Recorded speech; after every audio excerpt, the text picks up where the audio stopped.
À Parlons de nous Portneuf, nous recevons cette semaine Madame Marilyn Gingras, inspectrice en bâtiment à la municipalité de Sainte-Christine d'Auvergne. Bonjour à vous tous. Aujourd'hui, j'aimerais vous dresser le portrait actuel du territoire de la municipalité de Sainte-Christine d'Auvergne et vous faire part de quelques objectifs d'aménagement prévus par la municipalité. J'en profiterai également pour vous transmettre quelques informations concernant les permis de construction et les certificats d'autorisation. La municipalité de Sainte-Christine d'Auvergne est pourvue d'un très vaste territoire. Tout d'abord, le village de la municipalité est situé en bordure de la route 354, soit une route provinciale qui constitue un accès principal et central dans la municipalité. La rue principale est desservie par un réseau d'égouts appartenant à la municipalité et c'est le seul secteur qui est desservi par un tel réseau. Actuellement, il n'y a pas de réseau d'aqueduc municipal, ni dans le village, ni ailleurs sur le territoire. Les propriétés sont donc alimentées par des puits privés. À l'intérieur du noyau villageois, on y retrouve des habitations unifamiliales, quelques commerces ainsi que des terrains publics. Un des objectifs importants pour la municipalité est de favoriser l'implantation de commerces et de services de proximité à l'intérieur du village, afin de répondre aux besoins de la population locale et des villégiateurs.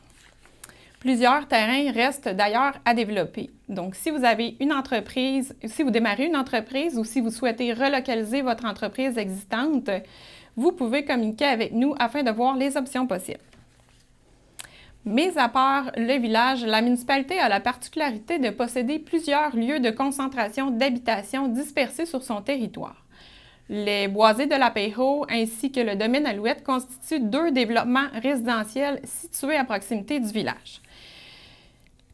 On y retrouve plusieurs terrains résidentiels permettant la construction de maisons unifamiliales et de chalets à l'endroit de ces secteurs. Et également, certains terrains permettront la construction de maisons mobiles et de mini-maisons.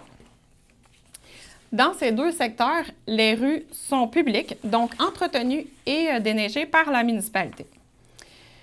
Toutefois, il faut savoir qu'une taxe sectorielle affecte présentement certains terrains en lien avec des travaux de mise aux normes des rues qui ont été effectués antérieurement. Dans tous les cas, il s'avère essentiel de bien vous renseigner sur l'emplacement d'une propriété convoitée. Dans ces milieux, la municipalité veillera à maintenir un cadre de vie de qualité et d'y assurer un développement harmonieux. Parmi les lieux de concentration d'habitation, nous retrouvons également des développements de résidentiels de villégiature situés en bordure de plans d'eau, comme le lac Clair, le lac Simon et la rivière Sainte-Anne. Ces propriétés sont grandement recherchées en raison de leurs nombreux attraits naturels et leurs magnifiques paysages. Certains secteurs sont accessibles uniquement par des rues privées qui sont entretenues et déneigées par les associations qui en sont propriétaires. Dans ces milieux, la municipalité souhaite particulièrement prioriser les actions visant à assurer la préservation du milieu naturel et la protection de l'environnement. Ensuite, nous retrouvons sur le territoire un site récréotouristique sur lequel l'entreprise Au Chalet en Boiron est établie. Regroupant plus de 70 magnifiques chalets offerts en location et comportant une panoplie d'activités de plein air, cette entreprise attire à chaque année de nombreux visiteurs. Voilà une belle façon de venir découvrir notre merveilleuse municipalité. Aussi, une grande superficie du territoire est occupée par de la zone agricole, communément appelée zone verte.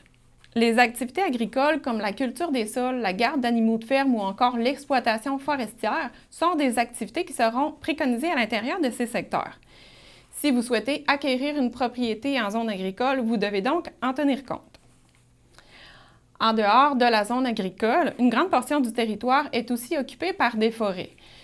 L'aménagement et la mise en valeur des forêts, de même que la sériculture, soit les cabanes à sucre, seront des activités favorisées à l'intérieur de ces zones.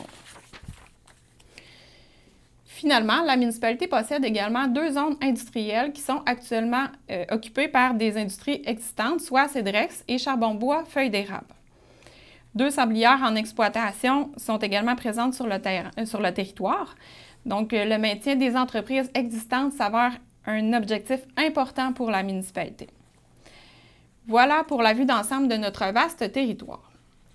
Voici maintenant quelques informations concernant les permis de construction et les certificats d'autorisation.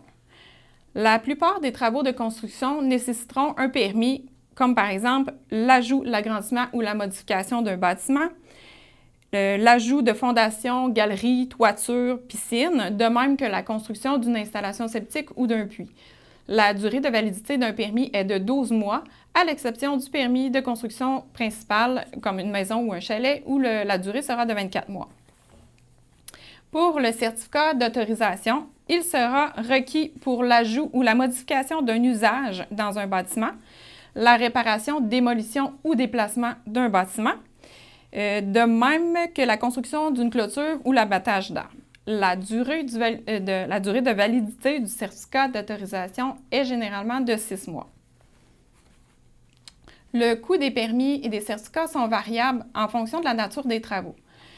Lorsqu'il s'agit de travaux reliés à un usage résidentiel, le coût variera entre 10 et 50 $, à l'exception du permis d'installation septique qui sera de 100 $.